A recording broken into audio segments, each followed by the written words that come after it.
नशे की लत सिर्फ व्यवहार को ही प्रभावित नहीं करती, यह मस्तिष्क के रसायन विज्ञान और कार्यप्रणाली में गहराई से निहित है।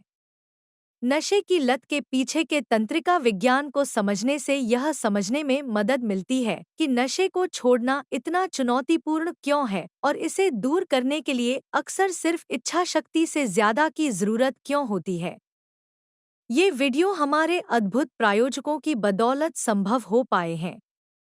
इंट्रोड्यूसर ऐप पर किसी भी चीज के लिए किसी से भी मिले, चाहे आप दोस्त, रोमांस या कुछ और ढूंढ रहे हों, इंट्रोड्यूसर आपके लिए है। आज ही मुफ्त डाउनलोड करें। एक आभासी स्वर्ग और वैश्विक समुदाय में एक नए स्वर्ग और एक नई पृथ्वी का अनुभव करें। चर्च कभी ऐसा नहीं दिखता था। आपका योगदान पृथ्वी 2.0 को जीवंत कर सकता है।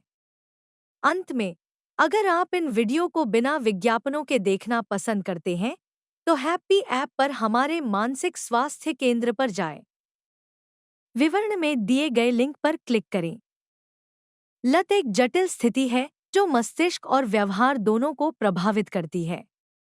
यह तब होता है जब कोई व्यक्ति किसी पदार्थ या गतिविधि पर शारीरिक या मनोवैज्ञानिक रूप से निर्भर हो जाता है, भले ही उसे पता हो कि उसके जीवन पर इसका क्या नकारात्मक प्रभाव पड़ता है।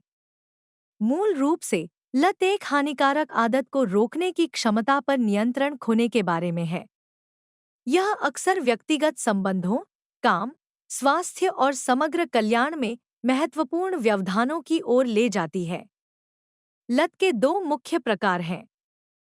पदार्थ की लत, इसमें ड्रग्स जैसे शराब, ओपियोइड, कोकीन, निकोटीन आदि जैसे पदार्थों पर निर्भरता शामिल है। ये पदार्थ मस्तिष्क की रसायन विज्ञान को बदल देते हैं और समय के साथ बिना मदद के इनका उपयोग बंद करना बेहद मुश्किल हो सकता है। व्यवहारिक लत, इसमें जुआ, गेमिंग या यहाँ तक कि खरीदारी जैसे व्यवहार या गतिविधियों की लत शामिल है।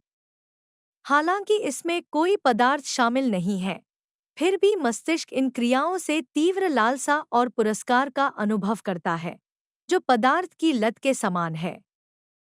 पदार्थ और व्यवहारिक व्यसन दोनों ही समान पैटर्न का पालन करते हैं। जब कोई व्यक्ति किसी व्यवहार में शामिल होता है या किसी पदार्थ का उपयोग करता है, तो उसका मस्तिष्क डोपामाइन जारी करता है, जो आनंद और पुरस्कार से जुड़ा एक रसायन है। समय के साथ, मस्तिष्क इस रिलीज के प्रति कम संवेदनशील हो जाता है, जिसका अर्थ है कि संतुष्टि के समान स्तर को प्राप्त करने के लिए अधिक पदार्थ या व्यवहार की आवश्यकता होती है। यही कारण है कि लत अक्सर बढ़ जाती है। जो आकस्मिक उपयोग या जुड़ाव के रूप में शुरू होता है, वह एक बाध्यकारी आवश्यकता में बदल सकता है। उदाहरण के लिए, पदार्थ की लत, कोई व्यक्ति कभी कभार शराब पीना शुरू कर सकता है। हालांकि समय के साथ वे अधिक बार और अधिक मात्रा में पी सकते हैं, क्योंकि उनका मस्तिष्क डोपामाइन रिलीज की लालसा करता है। अंततः उन्हें ऐसा लग सकता है कि वे शराब के बिना काम नहीं कर सकते। व्यवहारिक लत, कोई व्यक्ति मौजमस्ती के लिए जुआ खेलना शुरू कर सकता है, लेकिन जैसे जैसे वे जीतने के उच्च का पीछा करते हैं, वे अधिक बार जुआ खेलना शुरू कर देते हैं। जल्द ही जुआ उनके विचारों और व्यवहारों पर हावी हो सकता है, जिससे उनके वित्त और रिश्ते प्रभावित हो सकते हैं। उपयोग, इसका तात्पर्य पदार्थों के आकस्मिक या कभी-कभार सेवन या नकारात्मक परिणामों के बिना कुछ व्यवहारों में संलग्न होना है। बहुत से लोग शराब जैसे पदार्थों का उपयोग करते हैं या बिना किसी लत के गेमिंग जैसी गतिविधियों में संलग्न होते हैं। दुरुपयोग, पदार्थ या व्यवहार संबंधी दुरुपयोग तब होता है जब कोई व्यक्ति हानिकारक तरीकों से उपयोग करना शुरू कर देता है, जैसे कि अत्यधिक शराब पीना, किसी दवा की अनुशंसित खुराक से अधिक लेना या जुनूनी रूप से किसी व्यवहार में संलग्न होना। दुरुपयोग एक चेतावनी संकेत है कि व्यक्ति नशे की ओर बढ़ रहा है। लत, लत तब होती है जब पदार्थ या व्यवहार एक मजबूरी बन जाता है। व्यक्ति को लगता है कि वह इसे रोकने में असमर्थ है, भले ही वह इसे रोकना चाहे, और उपयोग या व्यवहार दैनिक जीवन और जिम्मेदारियों में हस्तक्षेप करना शुरू कर देता है। यह ध्यान रखना महत्वपूर्ण है कि हर कोई जो पदार्थों का उपयोग या दुरुपयोग करता है या कुछ व्यवहारों में संलग्न होता है, वह आदी नहीं होता है। लत कई कारकों पर निर्भर करती है, जिसमें आनुवंशिकी, पर्यावरण और मनोवैज्ञानिक स्थिति शामिल है। लत एक रेखीय प्रक्रिया नहीं है, यह चक्रीय है, जिसमें कई लोग संयम के दौर से गुजरते हैं और फिर से लत लग जाती है। लत के चक्र को समझने से यह समझने में मदद मिलती है कि लत छोड़ना इतना मुश्किल क्यों है। एक ट्रिगर, ये ऐसी परिस्थितियां, भावनाएं या वातावरण हैं जो किसी व्यक्ति को उसकी लत की याद दिलाते हैं और लालसा को जन्म देते हैं।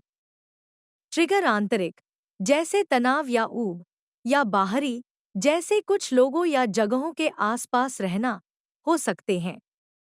उदाहरण के लिए, कोई व्यक्ति जो धूम्रपान छोड़ने की कोशिश कर रहा है, उसे पार्टी में या काम पर तनाव होने पर धूम्रपान करने की तीव्र इच्छा हो सकती है। 2. लालसा, एक बार जब कोई व्यक्ति ट्रिगर हो जाता है, तो उसे अक्सर तीव्र लालसा का अनुभव होता है, जो बेहतर महसूस करने के लिए पदार्थ या व्यवहार की मांग करने का मस्तिष्क का तरीका है। लालसा बहुत ज्यादा हो सकती है, जिससे व्यक्ति केवल लत को संतुष्ट करने पर ध्यान केंद्रित कर सकता है, भले ही वह ऐसा न करना चाहे। 3. रिलैप्स, रिलैप्स तब होता है जब व्यक्ति लालसा के आगे झुक जाता है और पदार्थ का उपयोग करना या व्यवहार में शामिल होना शुरू कर देता है। रिलैप्स का मतलब विफलता नहीं है, यह रिकवरी प्रक्रिया का एक सामान्य हिस्सा है। कई लोग सफलतापूर्वक लत पर काबू पाने से पहले कई बार रिलैप्स करते हैं। सबसे महत्वपूर्ण बात यह है कि अनुभव से सीखें और भविष्य में रिलैप्स को रोकने के लिए काम करें। नशे के चक्र को तोड़ना चुनौतीपूर्ण है क्योंकि इसके लिए स्थिति के शारीरिक और मानसिक दोनों पहलुओं को संबोधित करने की आवश्यकता होती है। यही कारण है कि कई उपचार योजनाओं में अंतर्निहित ट्रिगर्स और लालसाओं को संबोधित करने के लिए चिकित्सा हस्तक्षेप, जैसे डिटॉक्स या दवाएं, और थेरेपी दोनों शामिल हैं। ये वीडियो हमारे अद्भुत प्रायोजकों की बदौलत संभव हो पाए हैं। इंट्रोड्यूसर ऐप पर किसी भी चीज के लिए किसी से भी मिले। चाहे आप दोस्त, रोमांस या कुछ और ढूंढ रहे हों, इंट्रोड्यूसर आपके लिए है। आज ही मुफ्त डाउनलोड करें। एक आभासी स्वर्ग और वैश्विक समुदाय में एक नए स्वर्ग और एक नई पृथ्वी का अनुभव करें।